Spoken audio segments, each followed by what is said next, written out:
Welcome to Congo in Central Africa. And if I step back just a few feet, we're back in Gabon. Well, I'm not actually in the Congo rainforest, but I will be. I'm only using a real forest to show you how colonial cartographers carved up Africa in the late 19th and early 20th centuries. Thousands of Africans have died because of these borders. More than 1 billion are still living under their legacy. So how did we end up with this toxic inheritance? Let's begin.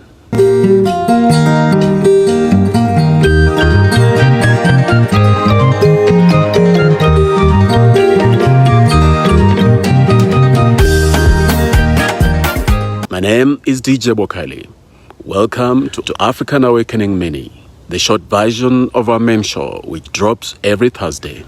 Today we're revisiting the colonial borders. Can they be erased?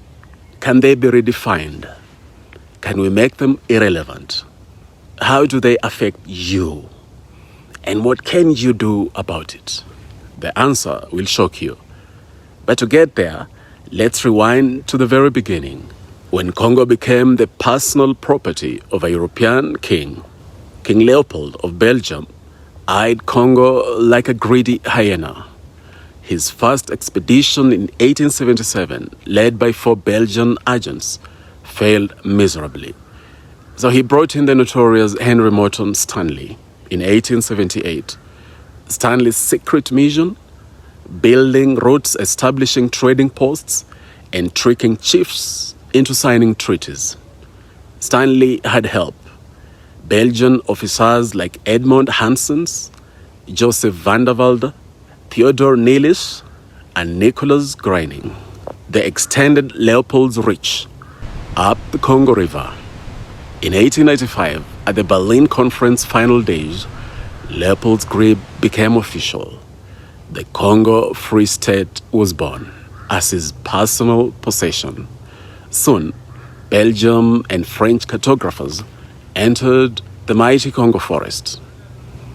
They gazed in shock at the mighty rainforest. It was like nothing they had ever seen. And then they began to share it like a piece of cake. The Belgians said, this part here, from this tree downwards, that's ours. The French said, pas de problème, you can take it, as if it was theirs to give. But this part here upwards, that's ours. But they kept sharing Africa like that across the continent. The British would take this part, the Belgians would take this part, the French would take this part, the Italians and the Spaniards would take that other part. And those are the borders that we still live with today. Simple, arbitrary, devastating. France colonized 20 African countries, the most of any European power. Britain followed closely with 16. Portugal, Germany, Spain, and Italy picked up the leftovers because that's how they were looking at Africa, a place to be grabbed, a place to be feasted upon, a place to be exploited. This colonial land grab began officially in Berlin, Germany. For 104 days, from November 15, 1884 to February 26, 1885, they laid an evil groundwork, an evil foundation upon which they built a colonized Africa. Called by German Chancellor Otto von Bismarck, Berlin Conference gathered Europe's powers to divide Africa under the guise of diplomacy. Even America was present. As far as the Europeans and Americans were concerned, Africans didn't have a right over their own land. The result? Borders that ignored cultures, languages, and kingdoms. Borders that still straddle Africa. This evil Eurocentric approach was infamously captured by British Prime Minister Lord Salisbury in 1906.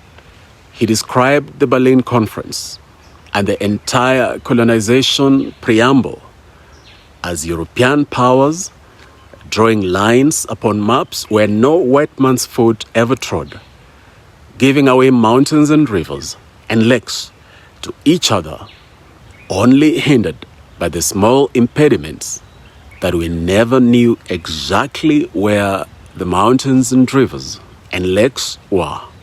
The audacity. So who are the real villains of this story? 7 European powers carved up an entire continent without consent, without shame. Britain, France, Portugal, Belgium, Germany, Spain, and Italy. They did so in Berlin, but today we have the antidote, the medicine.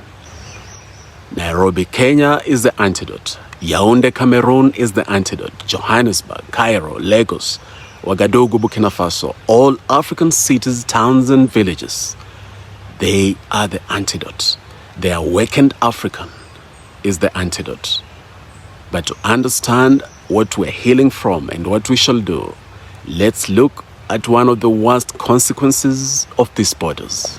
Are you from Burkina Faso, Botswana, Uganda, Ethiopia, Zimbabwe, or any of the 16 landlocked African countries? These colonial borders trap your country.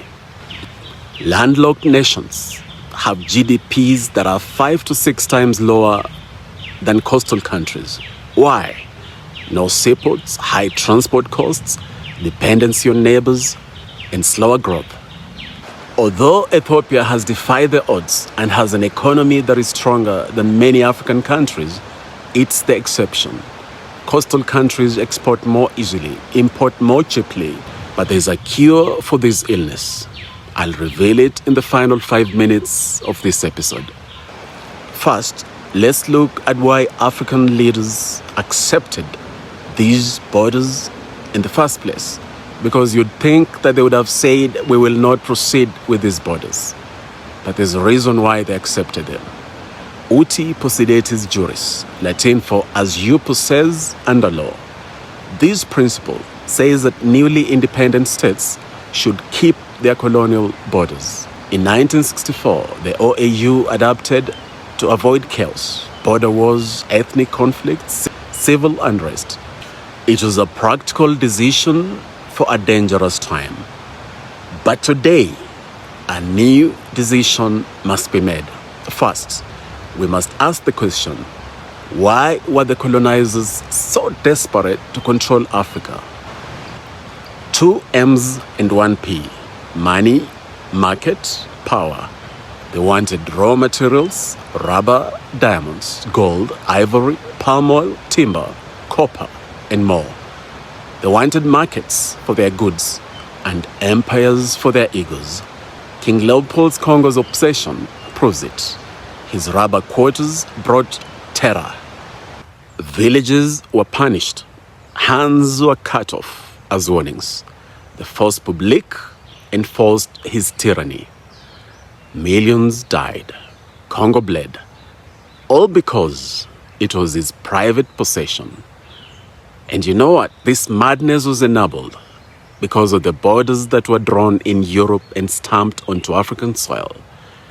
These borders were senseless, random, arbitrary, all because they were meant to meet European egos, not realities on the ground. Take a good look at a map of Africa. Do you notice all those straight lines in North Africa? That's not a coincidence. Wherever colonial powers had little information or didn't care about local resources, they drew straight lines, latitude, longitude, geometry, no logic at all, no justice.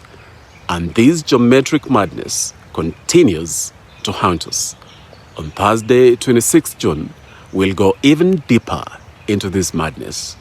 We will then embrace our own madness, the one that Thomas Sankara talked of when he said that you cannot carry out fundamental change without a certain amount of madness. Before we wrap up, let me share one of the antidotes to all this, a solution rooted in Africa. Forget Uti possidetis juris. We need Utu na Umoja. That's Swahili for humanity and unity, African unity. We don't need to abolish our countries, but we must make the borders irrelevant. Imagine an Africa where you can live and work in any country, where goods move freely across the borders, where we act not as 54 fragments, but as one continental force. That's the solution. That's the future. We will exploit more in the full Colonial Borders episode of African Awakening, dropping on Thursday, 26th June. But for now, I want to hear from you. What do you think about these borders? What do you think is the solution? What should we do about these borders to make them irrelevant? Understand one thing, it's not about redrawing the borders. It is about redrawing our attitudes, our mindsets, so that we can begin looking at those borders as mere lines on the map that do not divide us, that do not hold us back. Let's awaken, unite, transform. From the ashes of Berlin to the trauma of Leopold, from the silence of mutilated voices, we rise. Africa must rise, colonial borders must fall.